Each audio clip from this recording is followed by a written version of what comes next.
a loud talker. Do I need that microphone? No. Oh, beautiful, beautiful. Hey, I want to tell you how honored I am to be here this morning. I called my best friend yesterday, and I said, hey, will you say a prayer for me? I'm speaking at the state meeting.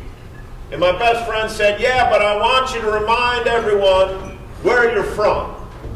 East Bakersfield. Well, I was born and raised in New York. East Bakersfield. But for the last 32 years, every day that I wake up, I thank God for letting me live in the most beautiful place in the country with the toughest state wrestling tournament than anyone in the whole country. I'm so blessed to be born here. You see, when I grew up in New York, I was a knucklehead. And my mom knew that. And my mom knew that the best way to keep me out of trouble is to get me involved in sports. So my mom started me wrestling at 3 years old, Little League Baseball at 5, Pop Warner at 7. So my life revolved around sports as a little boy. If I wasn't playing it, I was watching it on TV or talking about it. All I cared about was sports. So I was a stud. As a little boy, I was a stud. It got to be in 8th grade. I was captain and quarterback of our undefeated football team. I pinned everybody I wrestled, and after playing baseball for 8 years, I tried a new sport called lacrosse. I was leading scorer and MVP of the team in my first year. Now, like most kids in middle school, they couldn't wait to go to high school to compete for our high school teams because we had great teams all the time. In fact, our football and wrestling coach was a tough, strict guy. But everyone couldn't wait to play for this guy. But see, I was different. I had a secret that I didn't want anyone to know about. You see, my mother was sleeping with that coach. Sometimes my friends would be over my house late at night and they would catch the coach over my house. And my friends would give me all kinds of grief. When I made the football team, my friend said, hey, you only weigh 110 pounds. The only reason why you made the team was because your mom was sleeping with the coach. I would go home and say, Mom, do you know what they're saying about me at school, Mom? How could you do this, Mom? My mom would put her head down and walk away. You see, that coach was also my dad. I got y'all. You were saying, oh man, his mom is nasty. No, see? My mom was an angel from God. What a difference. And whenever I go around, I tell people, you know, I after coaching for 36 years, I know kids have a lot of choices to make in their life. But one choice that they don't have is the choice of who their parents are. And I was blessed to be born to a wrestling coach. My dad is the greatest wrestling coach in the history of New York. And growing up, I had so many people come to me and tell me that my dad was the greatest, most influential person in their life. And I said to myself, wouldn't that be great if someday someone could say that about me? So I knew all growing up, all I wanted to do was be like my dad. I tried to walk like him and talk like him, and when I had hair, I tried to comb it like him. But instead of following all my dad's great champions and the lifestyle they led, I started doing shortcuts. You see, I learned about this new kind of diet that you can eat as much food as you want and not gain a pound. When my family was sleeping, I'd wake up at 3 o'clock in the morning and I'd go up to the refrigerator. I'd eat as much as I could. And then I would walk straight to the bathroom and stick my finger down my throat and make myself throw up. You see, like most kids today, they don't understand that there's consequences for the decisions that they're making. I didn't know that the acid in your stomach could eat through metal. And I didn't know that that acid would eat all the enamel off my teeth. Now my teeth are all jacked up. You see, on Saturday night I wouldn't make myself throw up. On Saturday night I would take laxatives. When the box said take 1 to 2 pills, I would take 8 of them. All day Sunday I would spend in the bathroom just so I wasn't overweight that much on a Monday. I didn't understand that that would mess up my digestive system. Even today at 58 years old, I can't eat and get into a car. I didn't understand the consequences of the choices that I was making. So isn't it ironic today that here we are at the champion's breakfast and I was never a champion? Can you imagine? The son of the greatest coach ever started when I was 3 and I was never a champion. You see, my older brother was a champion. He listened to my dad and he worked so hard. Man, he went to West Point. He was captain of the West Point wrestling team, All-American lacrosse player. Man, my dad was so proud of him. So since I wasn't a champion, I said, you know what? Maybe if I go to West Point, my dad will be proud of me too. So I go to West Point, and in the first 3 years, I have 3 major operations on my body. At the age of 19, the doctors came to me and said, your body's too torn up. You can't compete anymore. So then instead of me studying hard and graduating from West Point, I started learning how to get the answers on the tests from other people around. Then in 1976, I was involved in the largest cheating scandal in the history of West Point. I got kicked out of West Point for cheating. The toughest phone call I ever had to make is I had to call home and say, hey Dad, I gotta come home. And my dad said, I don't understand, Jose, what are you talking about? I said, Dad, I just got kicked out of West Point for cheating. There was silence on the other end of the phone. Thankfully, my mom was also on the phone, and my mom said, Jose, we still love you, you come home. My dad didn't say anything.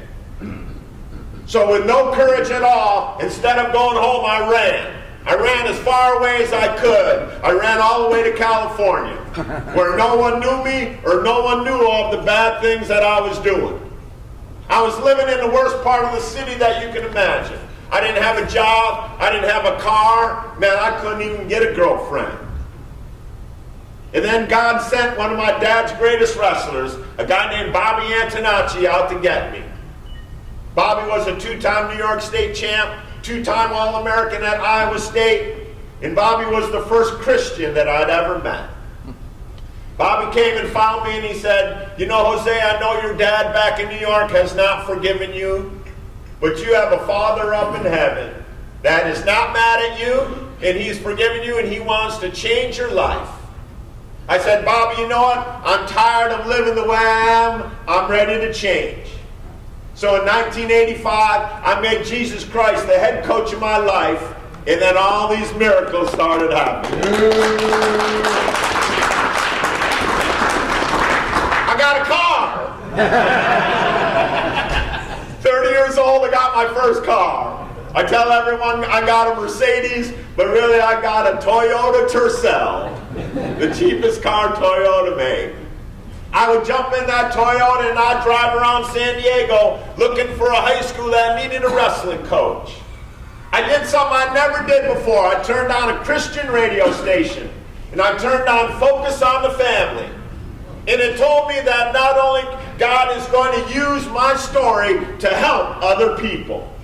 So I drove around San Diego and I came to the school called Mount Carmel. There was beautiful palm trees on the campus. They had 2 wrestling rooms, and they just happened to need a coach. So now I got a car, I got a job. Man, I wanted a girlfriend. I come to school one day, and the football coach comes and says, hey, there's this fine-looking substitute teacher that just walked in. He said, you want to meet her? He said, she's sitting right over there. And I looked, and this girl had short black hair. And as a little boy growing up in New York, at Christmas time, I'd be sucked out from cutting weight, and I loved watching the Rose Bowl. And I saw my first USC cheerleader. And I said, you know what, I'm going to go to California, and I'm going to meet a long, blonde-haired beach chick. And the coach said, well, she's over there, and she's from Nebraska. I said, Coach, sorry, that's not my plan. Remember, blonde-haired beach chick? I'm teaching class, and some of my wrestlers come in, and I said, man, the football coach is trying to set me up with some substitute teacher. And my wrestler said, yeah, coach, we just skipped out of her class. I said, is she nice? She said, oh, she's really nice. I said, go talk to her for me. They come back 5 minutes later and they said, oh, coach, she loves wrestlers. Her brother was a wrestler. I said, go tell her to call me. They come back 5 minutes later and they said, coach, she said, you got to call her. I said, go get her phone number for me. Well, I'll tell you, I've been blessed to be able to coach a state champion. I've won coaches' honors that I really didn't deserve. But nothing compares to the happiness that I had on June 30th, 1990, when that substitute teacher said that she would be my wife. The happiest day in my life. God has blessed me. He's given me 2 beautiful daughters, nice house. Man, he even gave me 7 surfboards. So I knew when I was coaching at Mount Carmel, I had to have a different change of philosophy. I couldn't be just a normal win-at-all coach. So what I did is I tried to think back about all the great champions that I ever seen. In 1970, my dad took me to my first FCA Wrestling tournament, where I saw a guy named Larry Owings come down a weight class just so he could wrestle and beat Dan Gable. Then in 1973, I remember going up to West Point and watching my brother wrestle. We walked in the gym and the assistant coach said, your brother's got a tough match today.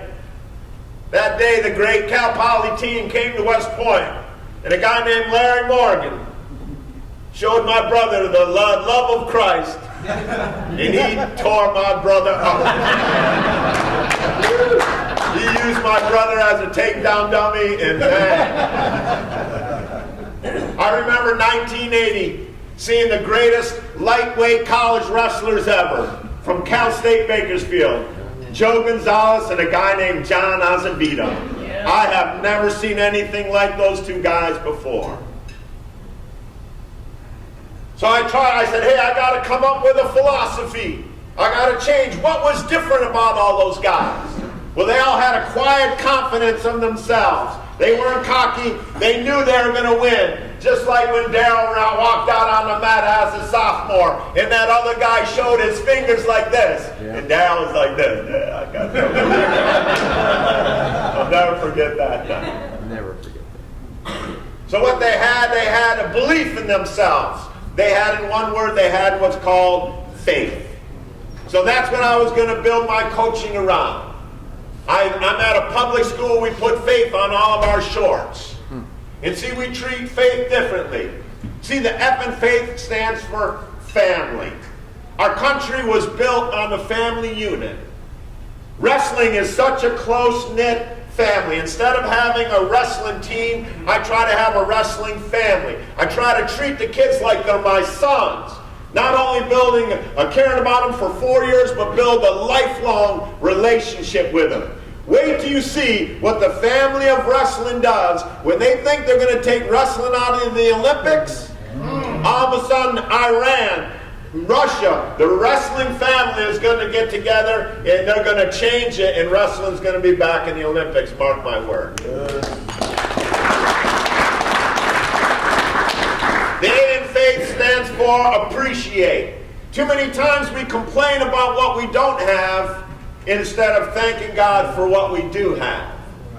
God has given me so many things, but I will tell you, I have suffered some very tough things. I had to watch my mom battle lung cancer and die. My son was a national champion wrestler. And while he was in college, he had a freak accident, and now he's paralyzed. He's living his life in a wheelchair. I had to watch my father, the man, the reason why I became a coach. I had to watch him die in my living room. So I've had some very tough things happen. But without God as my coach, there would be no way that I would be able to get that. So we need to appreciate everything that we have. The I in faith stands for industriousness. That only means is you gotta work hard. We gotta teach kids now that you gotta work hard. There's no one wrestling at this tournament this weekend that has not worked hard.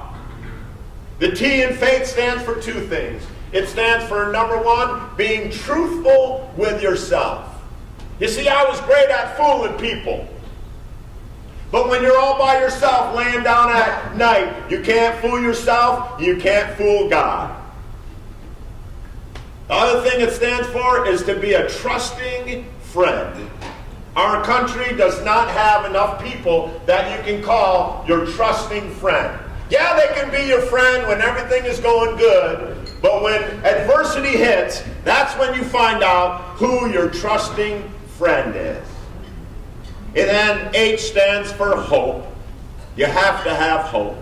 There's too many negative people in this world. You have to believe that God has a great plan for our lives. So you got to have faith. I'll finish with this story. A bunch of years back, I was at our Masters state qualifying tournament. We had only qualified one guy for the state meet, and I was sitting in the stands, and to be quite honest with you, I was getting depressed. I had a lot of questions. God, didn't you see all the work that we put in? For 9 months, God, we had kids working out 2 to 3 times a day. So as I was feeling sorry for myself, the 189-pound match was going on. These 2 kids were from a small area, and not many people were cheering for them from the stands. And in fact, one kid was from a high school called Mountain Empire. They only had 6 kids in the whole program. The coach didn't know anything about wrestling at all. And this kid is in the finals. No one's cheering except for one dad. He's jumping up and down. Come on, Robbie! You can do it, Robbie! So all of a sudden, 1-1 in the 3rd period. The other guy takes a bad shot. Robbie sprawls, spin behind, gets a takedown at the end of the match. Bam! Robbie wins. The father is jumping down. Yay, Robbie! Yay, Robbie! All of a sudden, the father turns around and looks at me, and he says, it's because of you he won. And I'm looking, I'm turned around, look at me. He said, you taught him everything he knows at FCA camp. And all of a sudden, I look over at Robbie, and all of a sudden, Robbie is grabbing a t-shirt. And Robbie's putting on his t-shirt. You see, for the last 18 years, I've run the FCA camp along with Tim Hess and some of my other friends. And what we do is after they go to the camp, they get a Wrestler for Christ shirt. And we ask them, just do one thing. If you make it to the finals, you wear your Wrestler for Christ shirt. And next thing you know, I remember Robbie. Robbie came to camp and told the story how his mother was a prostitute and she would do that to get money to have drugs. And how her father was an alcoholic and he would come home and beat up his mother. And there's Robbie putting on his Wrestler for Christ shirt. And God is saying to me, listen, man, it's not about you. It's about the influence that you have. You know, when you get to heaven, God is not going to ask you, yo, how'd you do at the state meet? I believe God's going to ask you 2 things. He's going to ask you, number 1, what did you do with all the gifts that I gave you? Because you know all the good things in your life come from God. Number 2, he's going to say, what did you do with the people that I put in your life? You know, we have an unbelievable chance to have influence on the people that we're around. Whether you're a high school teacher, a coach, or a wrestler, whether you're a businessman, you have an unbelievable chance to make an influence, to make a change in your life. And whenever we have a group like this, we have a wide range of beliefs. Some of you are sold-out Christians. Some of you might have been close to God, but maybe one day you walked away. Some of you were invited to come here this morning, and you've never asked Jesus Christ to be the head coach of your life. You know, if you read the Bible long enough, you'll find scripture that relates to you. The one that relates to me is in 1 Timothy, and it says, Jesus came to this world to save sinners, and I was the worst of them all. And that's how I saw myself. I was the worst of them all. But because of his love and grace, he was able to change my life. And if he can change a knucklehead like me, I know he can do wonders in your life. I thank you all for coming. God bless you, and I really appreciate you coming. Thank you very much.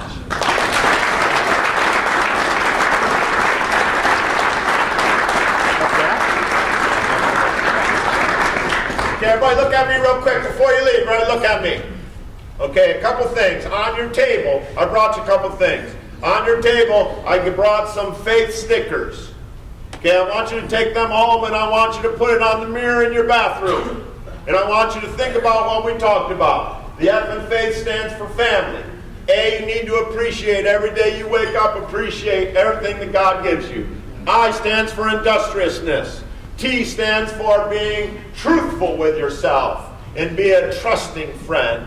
And the H stands for hope. Okay? Second thing, I was lucky enough to write a couple books. Number one, I wrote a book about my life and a whole bunch of motivational wrestling stories. When I was growing up, I couldn't read too well, only because I didn't like what I was reading. So I wrote a book all about wrestling stories that is Christian related. And then I wrote a book about the greatest wrestling coach in the history of New York, my dad.